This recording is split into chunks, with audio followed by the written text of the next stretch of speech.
उत्तराखंड के छोटे से गांव में 22 वर्षीय मीरा, जो अपने पिता पंडित हरिनारायण के साथ पुराने हवेली में रहती थी। उसके पिता गांव के प्रसिद्ध तांत्रिक थे, जो अब संन्यास ले चुके थे। हवेली को गांव वाले शापित मानते थे, क्योंकि वहां वर्षों पहले एक लड़की की रहस्यमय मौत हो चुकी थी। एक दिन मीरा को एक पुराना धूल से भरा आईना हवेली के तहखाने में पड़ा मिला।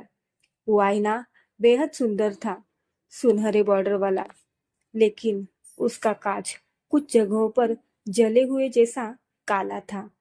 जैसे ही उसने आईने को छुआ, कमरे में हवा सर्द हो गई और एक हल्की सी फुसफुसाहट गूंजी।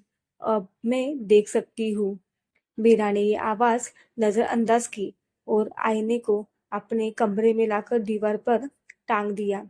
उस रात मीरा गहरी नींद में थी, जब अचानक आईने से आती सरसराहट की आवाज से उसकी नींद खुल गई। उसने देखा, आईने में उसका प्रतिबिंब मुस्कुरा रहा था, लेकिन वो मुस्कान उसकी नहीं थी। वो डर के मारे चिल्लाई, लेकिन जब पंडित हरिनारायण कमरे में आए, तब तक आईना सामान्य हो चुका था। वो बोले, इस आईने को वापस तहखाने में रख दो मीरा। ये आईना नहीं, एक द्वार है। मीरा ने डर को झटकते हुए बात को मजाक समझा और अगली रात फिर उस आईने के सामने खड़ी हो गई। इस बार उसने आईने में एक लड़की को देखा, सफेद साड़ी में, उलझे बालों के साथ। वो लड़की धीरे धीरे मीरा की तरफ बढ़ने लगी और तभी अचानक लाइट चली गई। अगले दिन पंडित हरिनारायण ने मीरा को बताया कि उस आईने में विभावरी नाम की एक आत्मा कैद है। विभावरी कभी इसी हवेली में रहा करती थी, सौंदर्य की मलिका। लेकिन एक तांत्रिक ने उसे जीवित जलाकर शापित कर दिया था। उसकी आत्मा आईने में समा गई और अब वो हर 33 साल से बाहर निकालने की कोशिश करती है।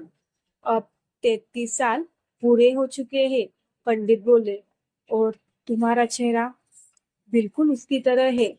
मीरा हंसने लगी, पर रात होते ही उसकी हंसी गायब हो गई। मीरा ने जैसे ही ब्रश करने के लिए आईने में देखा, पीछे विभावरी खड़ी थी। उसने कुछ नहीं कहा, सिर्फ मुस्कुराई और फिर मीरा के कान में धीरे से बोली, अब तेरी जगह मेरी है। मीरा बेहोश हो गई। जब उसे होश आया, वो खुद को आईने के अंदर देख रही थी और उसका शरीर बाहर था, जिसमें अब विभावरी थी। मीरा की आत्मा अब आईने में कैद थी और विभावरी उसकी जिंदगी जीने लगी। अब हवेली में अजीब घटनाएं शुरू हो गई। पंडित हरिनारायण को अपनी ही बेटी अजनबी लगने लगी। उसकी आंखों में अंधेरा था, उसके चलने का ढंग बदल गया था। वह हर समय आईने के सामने बैठी रहती। एक रात पंडित ने देखा, मीरा, जो अब विभावरी थी, आईने में बात कर रही थी और जवाब कोई और दे रहा था। शायद मीरा की असली आत्मा। हर दिन आत्माएं हवेली में मंडराने लगी, पुरानी आत्माएं जो विभावरी के इंतजार में थी। आईना अब बस आईना नहीं रहा, वह आत्माओं का घर बन चुका था। पंडित हरिनारायण ने पुरानी तांत्रिक विधियां निकाली और एक मुक्ति यज्ञ करने का निश्चय किया, जिससे मीरा की आत्मा को वापस उसके शरीर में बुलाया जा सके और विभावरी को फिर से आईने में बंद किया जा सके। लेकिन विभावरी को इस बात की भनक लग चुकी थी। यज्ञ की रात बिजली कड़कने लगी, हवेली की दीवारें कांपने लगी और आईने से चीखों की बौछार होने लगी। आत्माएं बाहर निकलने लगी, दरवाजे अपने आप बंद हो गए। तांत्रिक मंत्रों की शक्ति ने पंडित विभावरी की आत्मा को आईने के सामने बुलाया। उसने चीखते हुए कहा, मैं वापस नहीं जाऊंगी, ये शरीर अब मेरा है। लेकिन तभी आईने के भीतर से मीरा की आत्मा चिल्लाई, ये मेरा है। आईना कांप उठा। उसमें दोनों आत्माएं टकरा रही थी, एक बाहर आने को तड़प रही थी और एक वापस अपने जीवन में लौटने को। पंडित हरिनारायण ने अपने शरीर की बलि देकर यज्ञ को पूरा किया। उसकी आत्मा ने विभावरी को पकड़ लिया और उसे फिर से आईने के भीतर बंद कर दिया।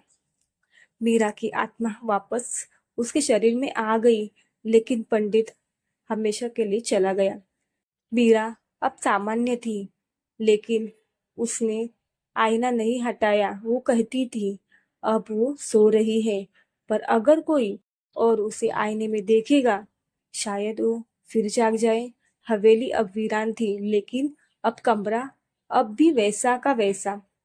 उस आईने के साथ गांव वाले कहते हैं, अगर आप उस आईने में रात 3 बजे देख ले तो आप अपने अपने ही प्रतिबिंब को मुस्कुराते देखेंगे, लेकिन वो मुस्कान आपकी नहीं होगी।